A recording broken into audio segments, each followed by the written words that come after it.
And now I'm going to introduce our next speaker, a new friend of mine as of yesterday, I guess.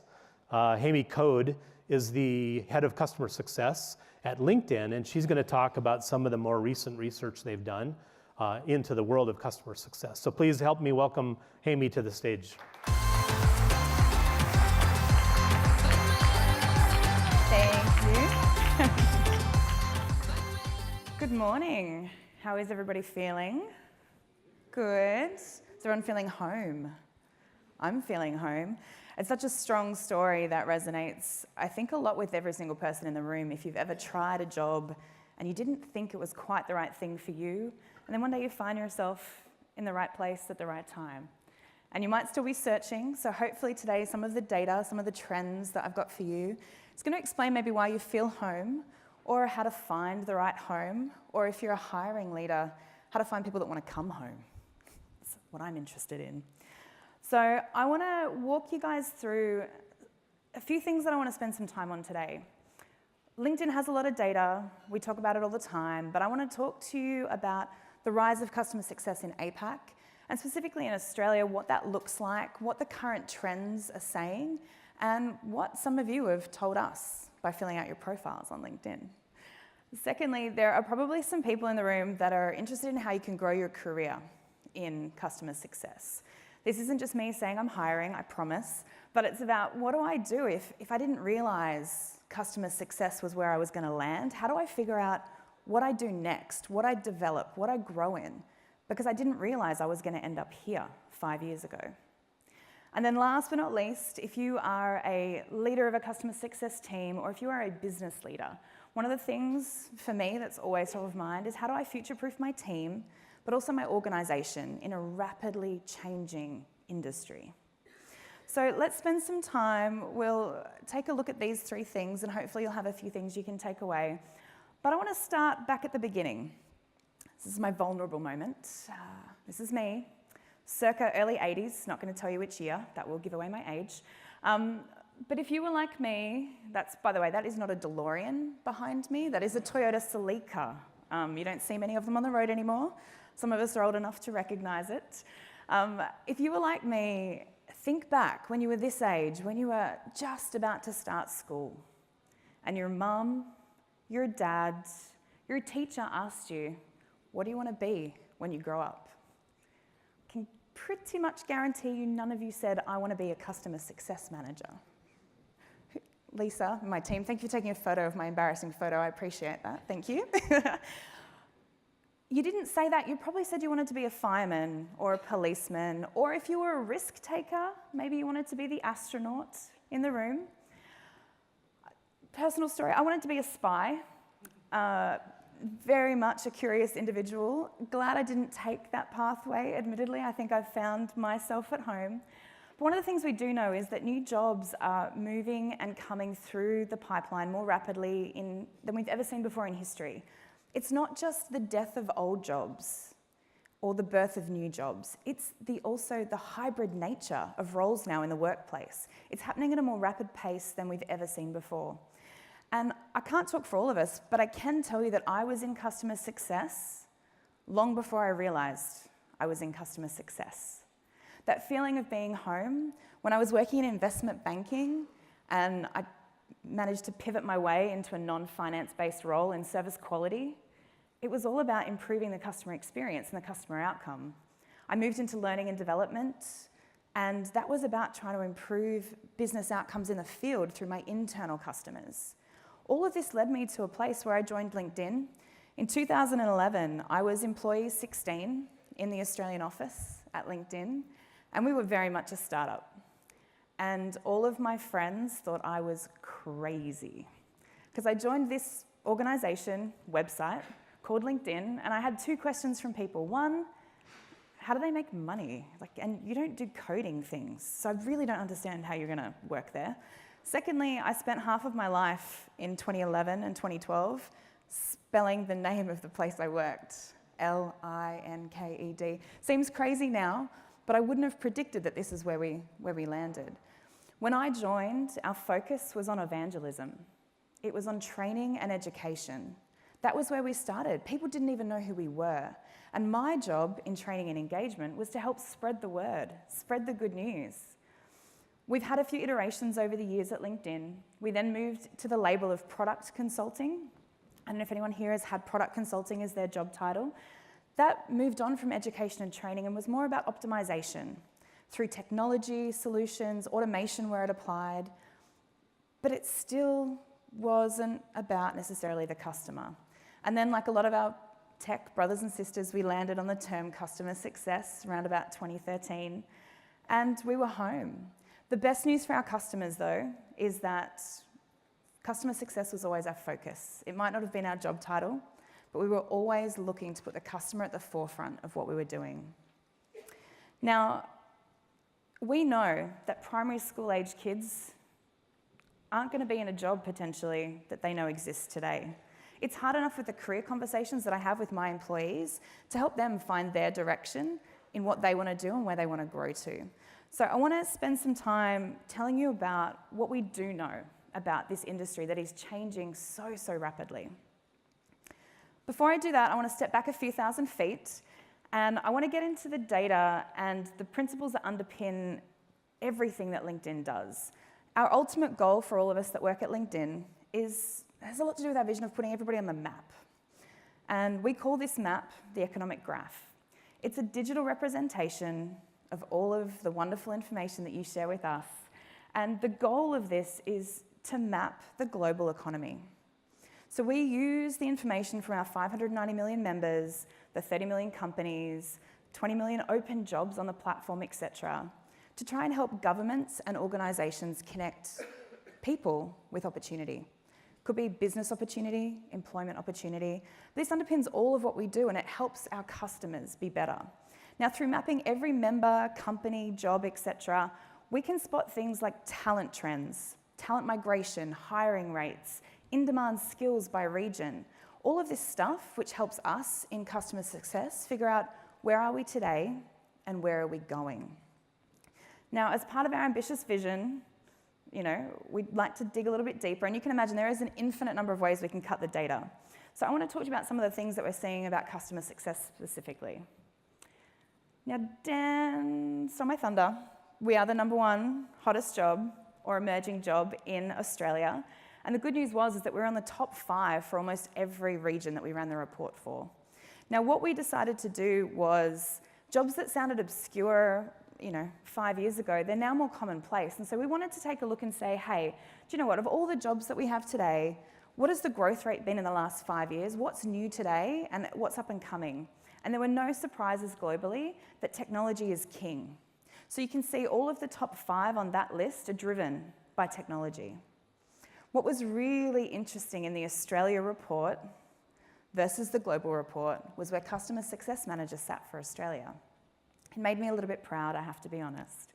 Now, earlier this year when we crunched the numbers, we found that we've had some phenomenal growth. So 5 years ago globally, there were 5,000 customer success managers on the LinkedIn platform. Today, globally, yesterday, because things rapidly move, guys, there was over 42,000 customer success managers on the platform. In Apac, 4,800 plus. 450 open roles waiting for CSMs in Apac today. In Australia, New Zealand, numbers around about 1,200, and there are over 100 open roles for customer success managers today. Now, it's not just the hard number that's interesting. What's interesting is the growth. The growth in the last 12 months in each of these categories is in excess of 30%. So you think about what is happening in the industry and how it's changing what we do. Now, a lot of you might be saying, well, Hamie, who are the top employers? Who are employing all these people? Is it just you? It's not just me at LinkedIn, I promise. I do have about 35 of us at LinkedIn. But there are lots of smaller organizations, our tech brothers and sisters, Salesforce, Oracle, etc., employing CSMs, but it's not just tech. And this is what's really interesting, is when we took a look at the data, we know that tech talent is in demand, but it's not just in demand in the tech industry in Australia.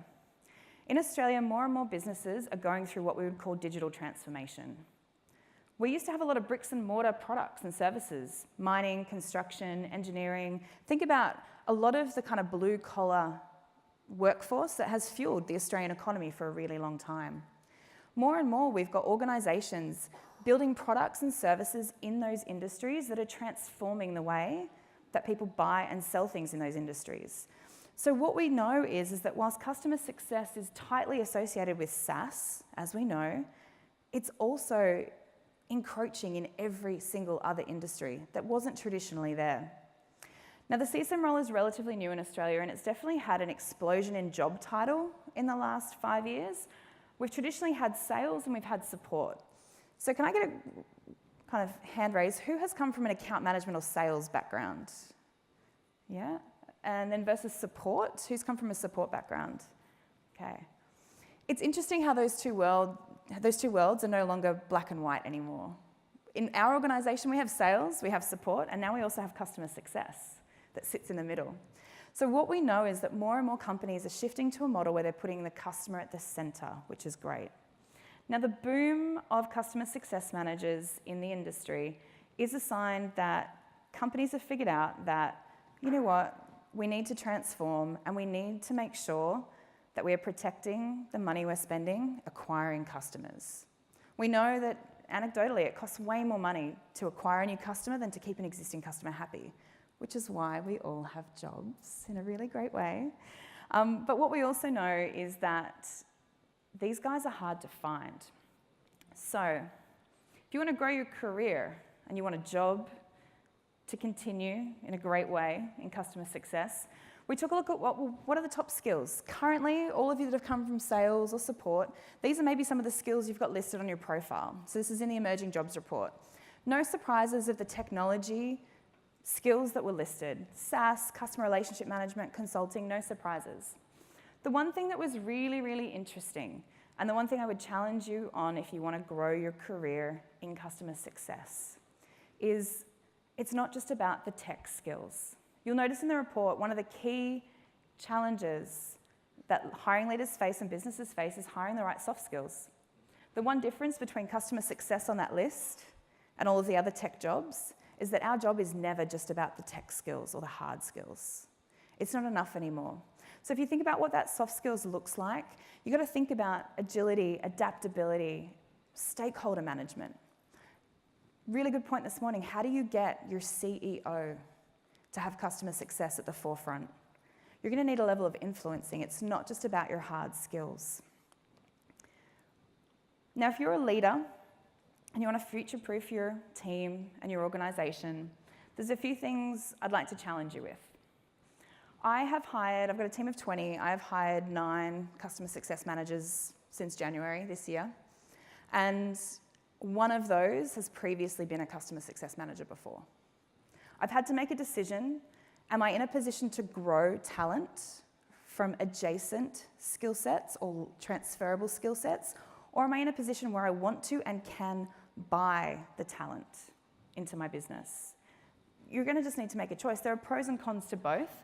But as the blurring of the lines kind of meld, I want to point out that there are 45,000 people on LinkedIn who are not customer success managers that list customer success as part of their job.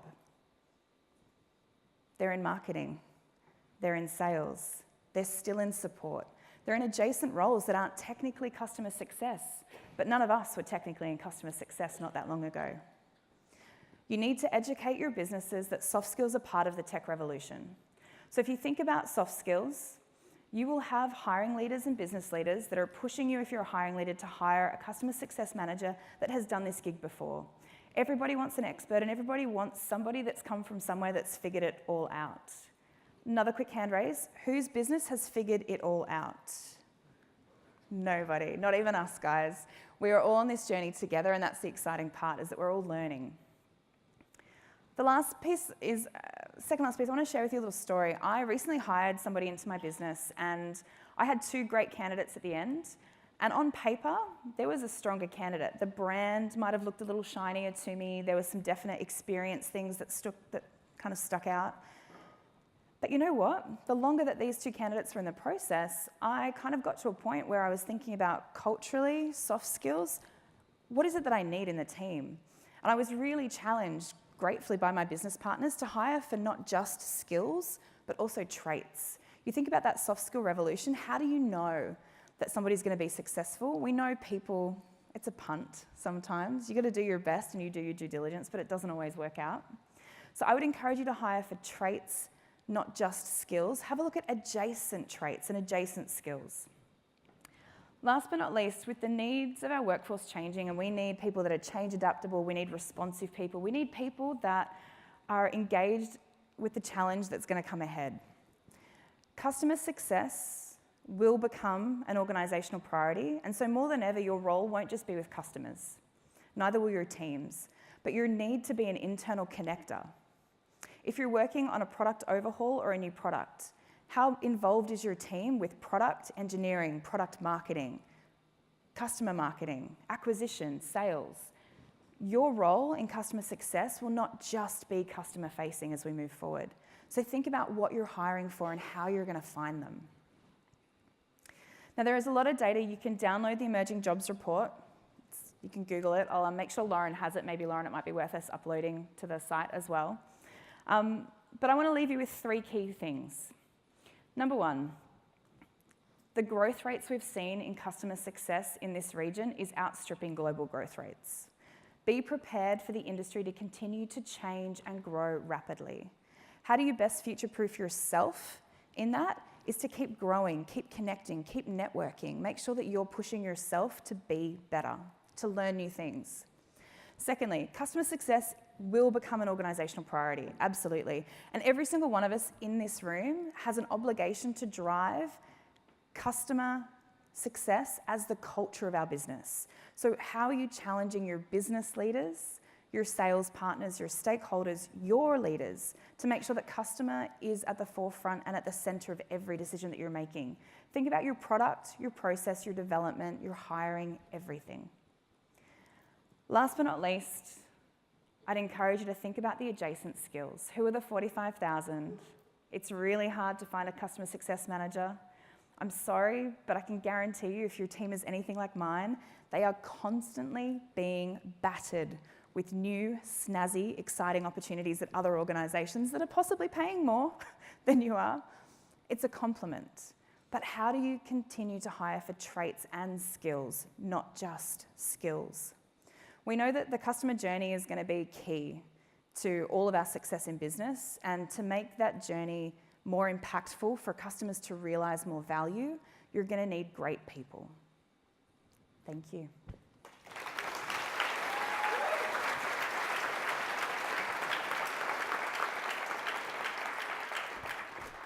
Thank you, Amy. Pleasure. This is exciting for me because I realize that if I move to Sydney, there's a 50-50 chance I could actually find a job. Totally. Yeah? Yeah. So what's interesting, Amy works for LinkedIn and they're doing all of this research, but you actually live this because you run customer success at LinkedIn, right? I do. So I'm just curious, what are the traits that you look for in a customer success manager? Yeah, a key one for me is the ability to thrive in change. Having worked in an organisation where I was employee 16, we have changed comp structure of our customer success team maybe 7 times in the last 8 years. We've had 3 or 4 different job titles. We've reworked the roles and responsibilities and the swim lanes between us and sales and support. And that's really important because it's been about moving quickly to meet the customer need. But if you don't like change, it's not the place for you, because we need to help our customers through that same change, because we are the leaders. I was talking yesterday to somebody that everybody has an opportunity to be a leader in every interaction they have with a customer, with an internal stakeholder. So I would say ability to thrive in change and leadership. Yeah. By the way, now's the time to get out your phones, because if we have time, we'll get some questions on Slido, and you'll get points for the questions that you put in there. By the way, if you haven't used Slido before and you see a question you like it, and it'll bump up to the top of the list. So please start asking us questions. So be nice. In a couple, be nice. Don't try to trick us. So I'm going to share a story. Amy, Jeffrey Moore is a pretty famous guy, wrote Crossing the Chasm. He's been an advisor to Gainsight for the last couple of years. And he says the 2 key traits he thinks of for a customer success manager are empathy and curiosity. I'd love to hear your comments on that. 100% agree. I don't know about you, but I think we've all taken an angry phone call and email and meeting with a customer, sometimes the same one. It's done all three of those. And I think the ability to put yourself in a customer's shoes is one of the number one things that you need to be able to do to be successful in this job. But I think that the curiosity is something that I see so prevalent in my team. And I think it's key, but I also think it can sometimes be to a fault. Sometimes we are so focused on solving the problem and being curious that we end up down a rabbit hole if we're not careful. And I think that that's where our job as leaders is to remove the obstacles that result in our teams going down the rabbit hole. But if I think about percentage of time my team spend troubleshooting for customers to make life easier, at least 50% of the time. Yeah. I think there's an old saying, anything in excess can be bad. Everything in moderation. And empathy is one of those, right? I think you do need empathy, but you can't make yourself sick to try to please customers. At some point, you have to kind of draw the line a little bit. Definitely. So you've hired a fair number of CSMs, as have I, and most of them don't come from a customer success background. Almost all of them. So which other roles for you personally have been the most successful, and what to watch out for? Like if I hire an ex-salesperson, they could be really good, obviously, at customer success, but what should I watch out for? So what's really interesting is I don't like to hire the same person. So I think the first thing I would say is that I'm looking for a lot of different things, but it's always based on what my team needs in the current and future state that I'm moving to. So traditionally, I think we've hired a lot of people in my line of business where we work with HR and recruitment from a HR recruiting or consulting background, and that's made a lot of sense. We also, though, recently have had a real focus on diversity hiring. So not just diversity in terms of ethnicity or sexual orientation or gender, but in background. Because how can we bring some of those skills maybe from learning and development, which has been really important. Recently hired somebody with a search background in marketing solutions, project management, program management, things that are going to complement and raise the bar in my team. Because I don't need to hire the same, I need to hire the same and. Is usually the philosophy that I go for. Yeah. And that's been really important. With a team so large, I've got the luxury of doing that. I think that when we were earlier on, the challenge you have is you kind of know what works. And if you've got a small team, you've got that question mark of, do I go with what I know? Or do I take a risk and see if what I think is going to grow me and my business, will it work out? It's the constant challenge as a people leader. Yeah. I've had ex-customer success or ex-salespeople come into customer success, and I find that can work really well. Boy, a lot of the skills translate. Yep. The only thing I'd say watch out for is make sure they want to actually change careers and not just take a break from being on quota. I recently hired somebody who was ex-sales, and it was the reason I hired her. I thought we needed some of that commercial acumen in the team. Yep. And she's now moved into not a sales role, but an adjacent role that has a variable compensation component that my team doesn't have, because the hunger was still there. You could see the fire in her, and she did a great job. But she spent 12 months and is now, I think, has found her home. Yeah. And I've also hired ex-support people, really great people, good customer-facing skills, really good product skills. The one thing I would say watch out for is if you come from a reactive background into a job that we want to be more proactive, that's a pretty hard transition. So just make sure they're ready for it. And I think also too, a lot of support functions have great infrastructure. So if you think about kind of the tools, systems and processes in place in a support organization, they're usually well established. And if you are coming into customer success, I don't know about you guys, but pretty certain most of us dealing with the setup of processes and structure systems and tools. Yep. So let's take a peek at Slido for a couple minutes. I guess that one question, it's always something having to do with sales. That's the most popular question. So the question is, do you think CSMs should have sales-based KPIs? Oh, this goes backwards and forwards at LinkedIn. It's been a long journey, guys. 2011 to now, we still have the conversation every year. My personal opinion is that in my business, with the product set that we have and the way that our business operates, for my team, no, they shouldn't. For us, we have this really unique opportunity, and I would call it a luxury because I think when you're in startup, you don't always have the same luxury to split out your business. So we have acquisition salespeople, relationship management salespeople, customer success, and service. Like, we've got the full suite. Yep. For me, the reason it's the sweet spot for us is that we are 100% holistically in it for the customer. We don't have any benefit from that customer churning or not churning. We've got related KPIs, and churn's important, but what's more important is that the customer has the right solution and is realizing the right value. Yeah, this is going to be a good example of there's no right answer or wrong answer. because I believe that CSMs should have sales-based KPIs, but I never ask my CSMs to be a salesperson. What I mean by that is net retention, renewal minus churn plus upsell, I think is the right measurement for customer success people, because if they're not doing their jobs, renewals don't happen and upsells don't happen. That's the right measurement, but I don't want my CSMs to actually be doing the renewal transaction or the upsell transaction. But I can measure them on that because they're responsible and accountable for that, even though they're not doing the actual transaction piece of it. So I do like to tie my customer success team to the revenue, because one of the things you have to do to be successful in customer success, I think, is prove to everyone in the company that it's a revenue-driving organization, not a cost center. And we do. I think that our balance with it is, I sit in the forecast call every week, and I'm always asked for my lens on what's churning, what's not churning. We are looking more at proactive ways around flagging accounts as well. So we're trying to tie it not directly to the same point in the cycle. That's been our challenge in the past, is we've had everybody focused at the same point in the customer journey, and there's been friction. But it's important. Okay, well, let's hit that second one, and then we'll probably be out of time. How do you get, another sales question, how do you get sales to understand the value of customer success? This is a great question. I think there's a session sometime later today about customer success sales alignment. This is really critical. I'm glad somebody asked it. Two things. My philosophy is pretty simple. It has to be top down and it has to be bottoms up. So what do I mean by that is my partner, who's our senior sales director, is my biggest advocate. So we work together on our priorities for the year. His business is my business. We are 100% in this together. If he fails, I fail. If I fail, he fails. So that's really sometimes easier at the leadership level, because you've got that one-to-one relationship, and we know that Chinese whispers down the chain, which is why bottoms up is really important. It's around coaching and having that same conversation at the CSM to salesperson level. So my team can attest, we spend a lot of time focused on how we engage and communicate with our sales partners to make sure that they understand our value, our role, and what's in it for them. Because we know what they are focused on, and that's what's in it for them. But the question is how do we help them align that with what we're focused on? Very small practical tips. I've got some people on my team that might support 4 or 5 different sales rep books. So, I might have somebody with 300 accounts and 4 salespeople. They go as far as, yes, the one-on-one planning.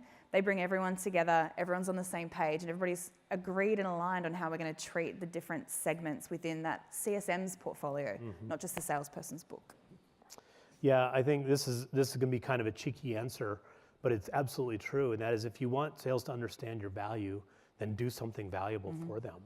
Like, here's an example. This is maybe at an extreme, but hey, Mr. Sales Guy, we collaborate on this particular account. I was talking to this guy the other day, and he needs another product that we sell. And I talked to him, I showed it to him, told him how it would be valuable to him. He's ready to sign a deal. Why don't you go call him? Yeah. I'm pretty sure your sales guy is going to say okay to that, and they're going to see the value in doing that. And then that celebration and recognition from the leadership team that interaction has happened, because it then amplifies the fact that you've added value within the organization. And I would say in our business, the challenge we have is we have some salespeople who aren't as great at doing the celebratory stuff, so we've got to work a little bit harder to help to get them to celebrate us. It's a little bit sneaky, but it works. Yeah, I think that's really important, celebrating the successes. Okay, we're out of time. We're about ready to go to a break. So let me just check my clock so you know.